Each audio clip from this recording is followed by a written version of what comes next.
listening to speaker after speaker. They're just going to listen to one speaker. And that speaker is going to tell each of their group members where they're going to go. And we're going to occupy these public transit vehicles. And if Rosa Parks was alive today, she'd be sitting right next to me, telling Trudeau to kiss her ass. Yeah! And if that doesn't wake them up, well, it should, but it maybe not, because it's not costing them enough. Because all they care about is money. Money and power, ladies and gentlemen. So we're going to hit them where it hurts. You saw what happened with Southwest Airlines. Bad weather that only affected them cost them over 1,000 flights. That's billions of dollars. And then all of a sudden, there was no more mandates. Just like that. Just like that. There's a reason for that. The vast majority of airline pilots come from a military background, about 80% of them. So they're not about to let some unelected health bureaucrat dictate what they're going to put in their body when they're seeing their colleagues drop left, right, and center. I don't know if you guys heard, but a few days ago on a Delta Airlines flight, a pilot that was double jabbed died mid-flight. And Delta's been sweeping it under the rug, but 3 whistleblowers on the plane, including the co-pilot, got the story out. And they know it was related to the vaccine, and they're covering it up, just like they're covering up all the other vaccine-related injuries. Before I move on, I want to prove a point. Watch this, ladies and gentlemen.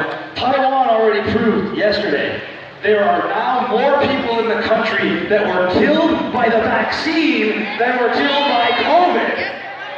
Let that sink in. And the vaccine's only been around half as long, and they're only on shot number 2. And you know every 6 months you're going to get another booster, and another booster, and another booster, each one increasing your chance of death or adverse reaction. And if you think it's not happening here, watch this, I can prove it. How many of you know someone who was killed or seriously injured by COVID? By COVID. Put up your hands. Now look around. Look around the crowd of thousands of people, and how many of them know someone who died or was injured by COVID? Now check this out. How many of you know someone who was killed or injured by the so-called vaccines? Wow. Wow. If that is not a crime against humanity of all ages, creeds, religions, backgrounds, then I don't know what is. And they're just getting started. Because like we said, there's never-ending boosters. Wow. You can go today and get an antibody test, and your antibodies could be off the charts. You could have just recovered for COVID, and you could have twice the antibody count that a vaccine could give you. They acknowledge that natural immunity is superior in protection to the vaccine. Yet they will not acknowledge natural immunity. They want you to download their app. They want you to take their shot. Why? Because it has nothing to do with health and safety and everything to do with you enslaving yourself. Which brings me to my next event. And this one is going to literally break their back. We have our airlines in Canada, and our airline employees aren't very happy. So they're planning a walkout around October 31st. And we're going to help them out. We're going to help them out huge. The following week, on November 7th, the Sunday when the airports are at their most busy and vulnerable, Sunday when these airports who are co-conspirators with our government to take our rights, take our freedoms, and control us, well, we're going to make it know that we're not taking this anymore. And while they're going to be seeing a walkout of their own employees, on November 7th, we're going to do a Canada-wide event to jam all 4 major airports with civilian traffic. We're going to send cars, we're going to send trucks, we're going to send people from other cities, and they're just going to drive around in circles, and we're going to make them divert flight after flight after flight after flight, and cost them billion after billion after billion after billion. Until they call up our government officials and say, I'm sorry, Mr. Trudeau, we just can't afford to do this anymore. And just like that, you'll see the mandates disappear. As fast as they came, as soon as you stand up for yourself, they will disappear as quick as waking up from a bad dream. And that's all this will be, ladies and gentlemen. If you stand like we stand together today, and we carry this momentum forward, and we bring this movement to where it needs to be, there is no stopping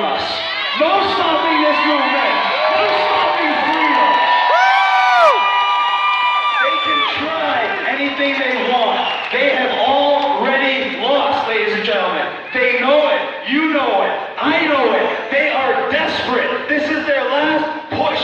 And I know they're waging every type of psychological warfare on you. They're putting pressure, guilt, pressure of losing your job, shame, everything they can to try to make you take that jab. But guess what? The people that haven't taken it aren't going to take it. And I think with each passing day, I know with each passing day, our army gets bigger and their army gets smaller. Our resources get stronger and theirs get weaker. And we're almost at the point where the next step is for our law enforcement to start making arrests of our corrupt government officials. Are you listening, Trudeau? Are you listening, Ford? Are you listening, Jason Kennedy? Do you think you can get away with this? You think the people are on your side? Well, they're not. You think the police are on your side? Well, they're not. You think the military is on your side? Well, they're not. You know what?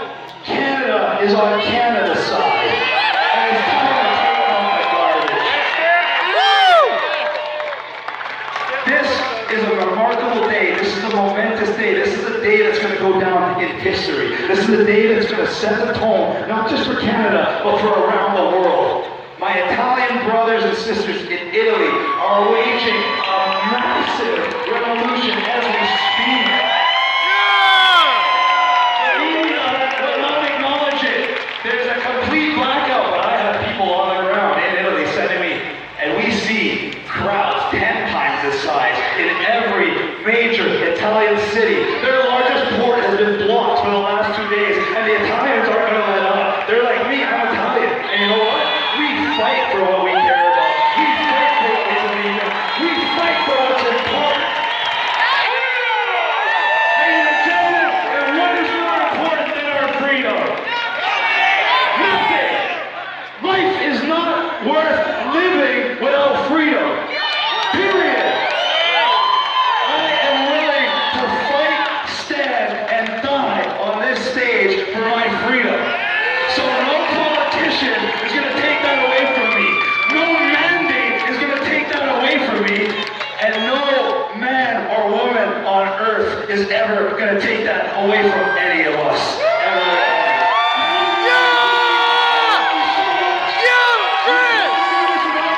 We have to stick together.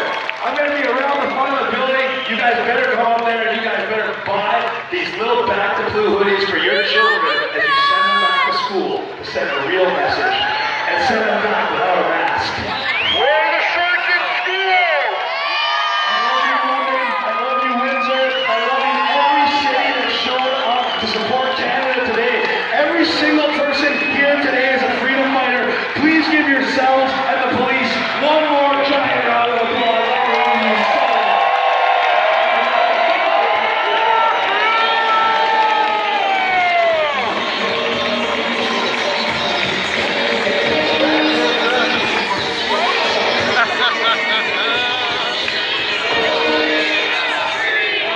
That was great. And his name was Chris Scott.